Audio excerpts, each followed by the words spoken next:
Hey guys, it's Team DDT here, and this is Tanner, and this is Drip, and he got first place this week playing MEKK-Orcust. How'd you do today? Tell me how you like the deck. I love the deck. I've been experimenting with this deck for a while. I did a previous list on the channel before where I was playing Gamma Package and then Emergency Teleport and all that. As you know, formats change, hand traps change. I actually like this build better than I like that build. The reason what made me change it is the fact since I said the formats change and hand traps change, if Ash floats back in the format, you'll probably want to try to float back towards the Gamma Package. But this deck is consistent, and I actually took out Dragoon. The deck doesn't need Dragoon to function properly. Also, since I wanted to try to play around with the deck to see how it would contend with the meta without Dragoon, since I think that Predator Plant and everyone else thinks Predator Plant is going to get banned. So, but my matchups today was round one. I played against this guy. It's Eric, other member. He normally likes to shit on my parade with his sauce deck. His deck's actually really good. It was the only game that I actually no, I dropped against you, but we tied. We tied that round. Round two, I played. What did I play round two? Round two, who was it? Huh? Yeah, it was PK. It was PK. I played against PK. He wasn't playing the DPE Scythe package, but I mean, at the end of the day, regardless, it's still all gas. It's still all gas. Yeah. It's still PK. I 2-0'd him, and then round three, I played against XZ Spam. 2-0'd him. You played against me round three. I played against you round three. Played against you round three. And won 2-1. Grinded every time I play both of you, either one of you. It's always a freaking grindy match. Droplets is a good card. Droplets, I'm telling you guys, Droplets saves my ass more than any card. You can't tell me that you can switch it out for Chalice, freaking Dark Ruler. No, hell no. No, at the end of the day, if you can afford to buy it, yeah, you should buy that card. The fact you can't chain to that damn card is nuts. If you can afford it, buy it. Oh my God. I was like, I attempted to try and chain DP, and I was like, oh wait. Can't do that. Oh wait, yeah, can't do that. Yeah.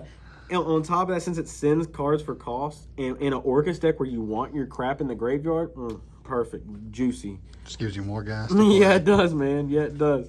And then round four is when I played against the XC Spam, and I 2-0'd them. So my overall record was 3-0-1. But no, the deck itself, I love this deck. I love this list. There's actually, I don't even think anything I would actually change. Except for hand traps probably when the formats change, but outside of that, if anything changes drastically with the ban list, because at the time of recording this, it's before the ban list, so if anything changes, I'll obviously do an updated list. If you remember the channel, you know that I sometimes double upload when it's close to the ban list time. But if you're not a member of the channel, then you stop slacking, hit the subscribe button, hit the like button, hit the bell notification so you never miss an upload, and feel free to check the description if you want to become close to the DDD fam. One thing I will say, too, before we get into this deck profile is if you're sensitive, don't go. It's not a place for the sensitive. On top of that, we have the PayPal in the description, and now we have a merch shop open. I know it might be a little early in some people's eyes to have merch, but it's never too early to start in my eyes. Sorry to keep y'all waiting, but let's go get into this sauce. Okay. Started out, we got Sasuke because he's Bay, and we use his Sharingan to find out what the hell our opponent's playing because we don't need the Millennium Eye, we just need the Sasuke Sharingan. But started out, we got 3 Gears to himself. He's our main starter of the deck. He does everything we need to. This card's better than Scrap Recycler. I don't give a shit what anybody says. 100%. Many reasons. One, because he counts as an Orcust card. Since he's an Orcust card, because if you normal him and you they Veiler him or Ash him or whatever, and you have some kind of extender, you can still go into Galatea and do the rest of your Orcust shenanigans. And another thing too, this guy basically gives you board presence with the token, along with being able to manipulate your opponent having a token where you want it, because then it sets up your MEKK-Knight plays too. On top of that, when they control a token, they can't imperm you or whatever if they have it in hand and they didn't have it already set later on in the combo, so it kind of helps out in that regards too.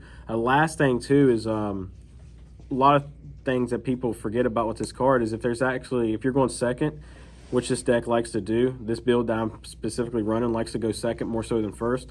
if there's 2 cards in this card's column and that your opponent controls, this card actually becomes a tuner. So you can start synchron with it and doing all kinds of cool shenanigans. No one ever really uses it for that, but I like to use it for that. And this build and a couple of other things I've been testing with. But definitely one of the best Orcust cards in the deck. Yeah, like they gave the deck such a good boost, and it's MEKK-Knight too. It helps a lot, right? Facts. Makes it searchable because with this deck we basically run 5 Girsu.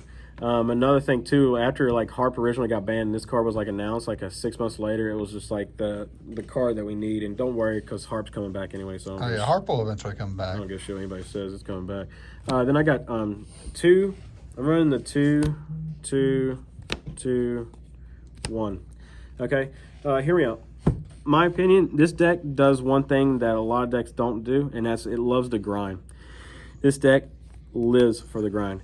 And my personal opinion, if you run the 1-1-1 and you don't run this at all, you're not maximizing on that potential. This card slept on 100%. Oh, yes, facts. 100% slept on. And I'll get more into this card later when we get into the profile deeper. But no, the 2-2-2 split is perfect in my personal opinion, because even though I do recycle my cards properly, there are some situations where you can't necessarily recycle them properly, and the second one of each one comes up. On top of that, this card alone is slept on so much, because if you send this to grave, you banish this to send this to grave, and you have the other one in hand, this becomes free real estate by specialing it from hand, and it's never dead. On top of the fact that they're high level, you can also pitch them off of our other starters, which we are playing the Greffer and the MEKK-Knight, so you can pitch it off of the Greffer. So that secondary effect is slept on a lot, and like I said, we'll get back to more on brass when we get there. But for the Orcust engine, that's all I got. For the MEKK-Knights, we got 3 of the best one, 3 purple, 2 of the second best one. I know a lot of people run 3, and in this build I run 1 indigo. I know you've seen in my previous builds, I run yellow. I really, really want to run yellow in this build, in this deck, but it doesn't come up that much, and I just wanted to shrink it down a little bit, because the reason why I run yellow in other ones because of back row removal, obviously, and a different name, another name. But in this build, I shrunk the World Legacy and MEKK-Knight package down to where basically it's 50-50. Sometimes when Orcust can't get its engine going, this deck will pull the weight. When this part can't get the weight pulled, Orcust will pull the weight. They literally feed off each other so well, outside of the fact of these cards can literally search Girsu. So and when it works perfectly, you can use both engines. You're not losing that game. You're just not. And then indigo is just indigo, because we like people who don't know what MEKK-Knights do, and they think your board's mediocre when in all reality you got like 4 negates. Moving on to the monster hand traps, we got 3 of them on the best one right now. We got 3 Effect Veiler. Effect Veiler is just good. Even though I don't play against it that much, I'm terrified of Sword Soul. Not really the fact that I think that deck's good. That deck's actually ass. Blackout saves that deck more than anything. But I don't like Sword Soul, and I don't like a lot of decks, and this card hits a lot of decks. Can also do it against Rusty. It ignores chain links is the thing. It's like, yeah, that's like exactly, since it targets. Yeah, exactly. It targets and it ignores chain links, so you can't chain block your stuff versus Effect Veiler. That's why it's really good. There's 2 hand traps in this game that is, I think, slept on in this format, and the first one being DD Crow. The second one I'm not playing, but I'll tell you anyways. The second slept on hand trap, and I know a lot of people are not going to disagree with me, but my other one is Ghost Ogre. Ghost Ogre, if you Ghost Ogre Moye, dude, yeah, have fun. You Ghost Ogre, even against Phantom Knights, you can Ghost Ogre their Bardiche or whatever, or anything really. I don't know. Even though it's not the most high impact hand trap right now, I still think it's slept on. Yeah. But DD Crow for DPE for obvious reasons. On top of that, there's a lot of decks that have crap in graveyard like Eldritch, Phantom Knights, DPE, Striker. A lot of things going around that this card can easily help you with. I don't own 3s, why I run 2, but I also don't want to run too many hand traps, because I decided to run another card at 2 that I'll show you later in the thing. I should have put this with the MEKK-Knights, but we are running the Crown. We're not running Chalice, because Chalice never comes up, because in this build we are not running enough World Legacies for it to matter. This is basically a free extender because if you go into Galatea, you can summon this underneath Galatea's arrow and basically either have it as an extender or you can have a negate. And because people don't know what this card does, it's literally just a negate if they go into the extra deck. That's it for the monsters. Now we get into the other starters. We got the Warrior package, the Greffer, and the Armageddon-Knight. These cards come up a lot because they act as an additional copies of Gearsu himself. So indirectly, we are running pseudo extenders. Yeah, pseudo extenders / starters. All these cards here, since we want to go second, are literally starters. They're all starters, along with the 3 Gearsu. So, yeah, good. All right, so all these cards here are literally starters. So when you're going second, you're along with other extenders or whatever, but you literally run 3, 6, 9, 10 starters in a 40 card deck. So you're bound to see these or ways to get to these. So it's really nice in that regard. And I don't know, I just love this deck. I love what it does, and I love how it performs, and I love how consistent it is. I've played Orcust since like day one, basically. We love Orcust around here. We really do. Onto the spells. If I had 3 of this card, I'd run 3. These are not mine. Droplet. Best card in the whole game. Best card in the entire damn game. These are Jeremy's. If I had a 3rd, I'd play it. If he pulls a 3rd, I'm taking it from him. I'm taking it. This card is cracked. This card, no matter what deck I play, this card wins me more games than anything. It's just nuts. It's too free. Now, literally, for the rest of the spells, actually, are all just basically power 1-ofs in no particular order. Rhoda for the Warrior package. I do run 1 memory because memory comes up sometimes to where you need another name as a World Legacy and for your MEKK-Knight combo. Also, if you don't have no starters, this will get you to Gearsu because you just activate this on your opponent's turn, special purple, and then before the purple will bounce back to your hand during end phase, you banish purple to search Gearsu. So you have an additional way to Gearsu or to anything you may need. Then we run Legacy Succession because it's a World Legacy card on top of a Monster Reborn to like basically Galatea's arrow. Foolish because it's a God card. 1 return. I dropped return to this from to 1 in this build because this build feels a lot more consistent than my previous build. So I never found myself needing another copy because I had all the other ways to get to my so monsters. Many starters. Yeah, and but if the format changes and you have to run the other cards, then yeah, I would consider bumping this back up to where I had it because in my previous build, this at 3 really came up a lot. And then we have 1 for 1. And then probably the top 5, top 8 most broken field spells in the game. We like all of our stuff being quick effects. 1 for 1s for obvious reasons for brass. That's it for the spells. They're all basically, like I said, power 1-off. Trap cards.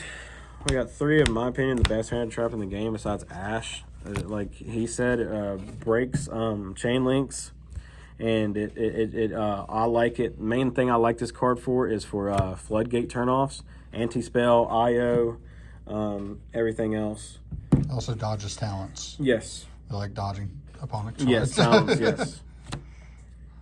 And then we got 2 evenly because I like going second with this deck. I prefer going second than first. So like, but no, I opted to run this. Originally, these I was running 3 Dark Hole because my crap doesn't matter if it's engraved or not because you just recur. But I decided to change this because Dark Hole, I was going against like control decks or back row decks, and it wasn't really doing shit. I don't want to run 3 because after you resolve it once, it's kind of dead. So I just opted to run 2. Another reason why I was running Dark Hole is because Mystic Mind players, it just completely clears the board and hard resets it to where they lose their mind.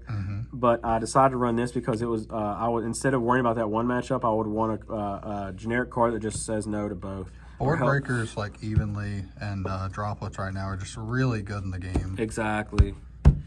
And then the last 2 cards in the deck is Crescendo and Secrets. I know in my previous build that I wasn't running this, and I'm a legit idiot for not running it.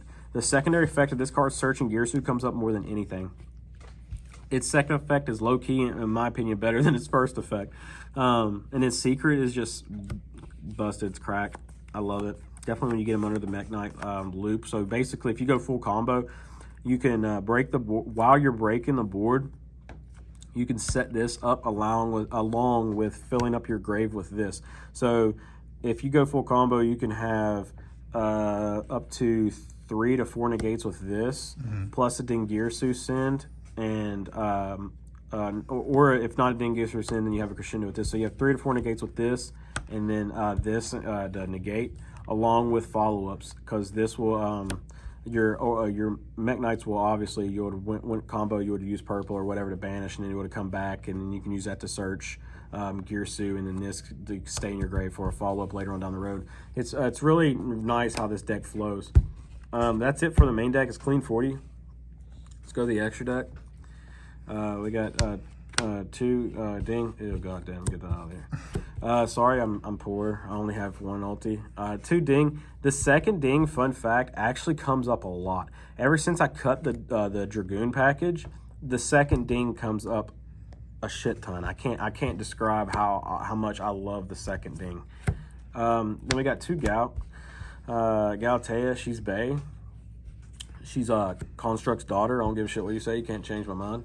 She's hot. So yeah, she carries the work. She does some serious work. I love her. She's Bae. Moving on to Big Daddy. Card that people sleep on and never play is him. This card puts in so much work for me, I'll never cut it.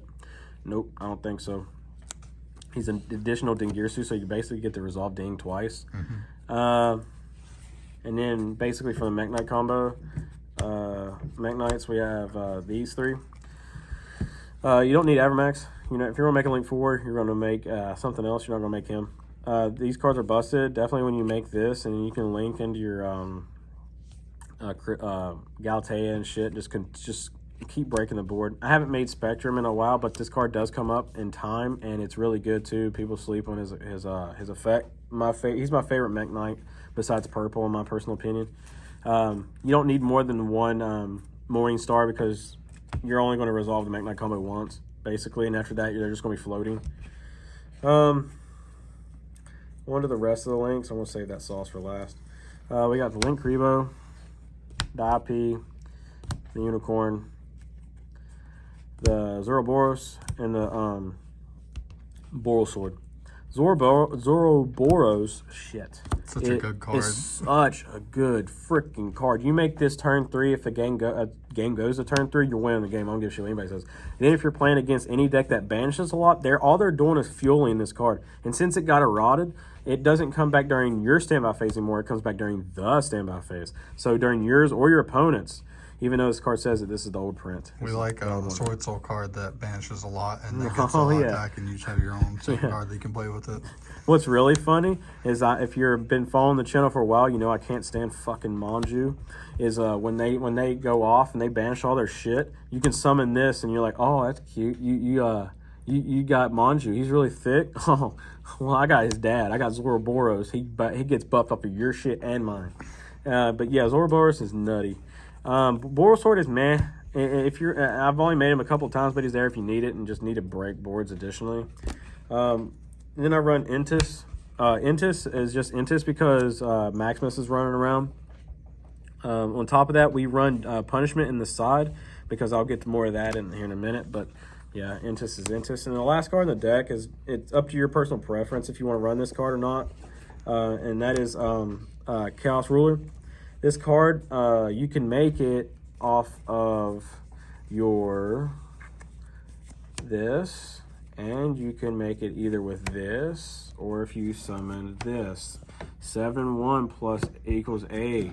We like math. When we were in school, your teacher always said, we'll always use math, only when I'm playing Yu-Gi-Oh! And nowhere else. But yeah, you can sync into this. And what's really nice too is when you sync this, you can either add an Orcust card. So if you excavate a Girsu, you can add a Girsu. If you didn't want to add a Girsu and you like excavate your hand traps, you can add your hand traps because they're light or dark. Fun fact. That's why I added him in here. On top of that, he recurs himself, so he's constant board presence until he gets banished. But no, I decided to run him. These 3 are basically your flex spots. If you wanted to run the Dragoon or DPE package, you could put these and put whatever else. It don't matter. But I like this card. I've only summoned it a few times, but when I did, it was really good. Moving on to the side.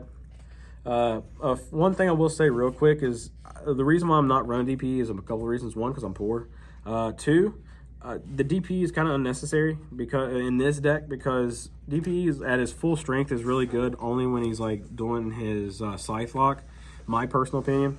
I know he's constant recursion and constant board presence because I was literally just talking out with this card, but I wouldn't want to run the bricks. But I don't know. I might play test it down the road because we do pour our cards in the graveyard really fast with this deck, and Celestial would be a +2. But I don't know. I right now, I don't think I need it, and I don't think you need to break your wall using it. If you have access to it, then go ahead, use it. You can also Dasher and draw phase and summon like Nightmare or Wonder One. It's pretty nice. Yeah. Just getting to summon 3 monsters, yeah.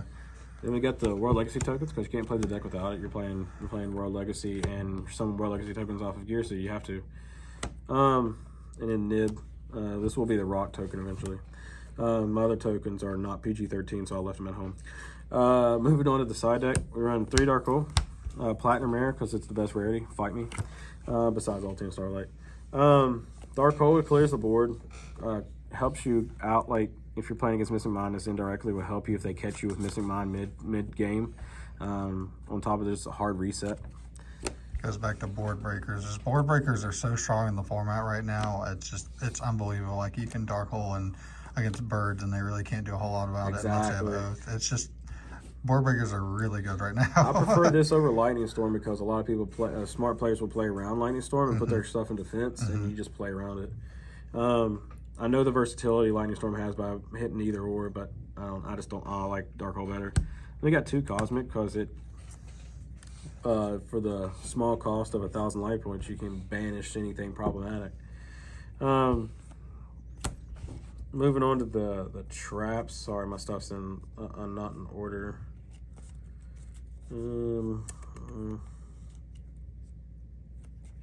Then I run traps in the side because for a couple of reasons. One, when your opponent sees MEKK-Knights, they're going to meet some of them will probably immediately make you go second. On top of that, this deck is not going to OTK somebody.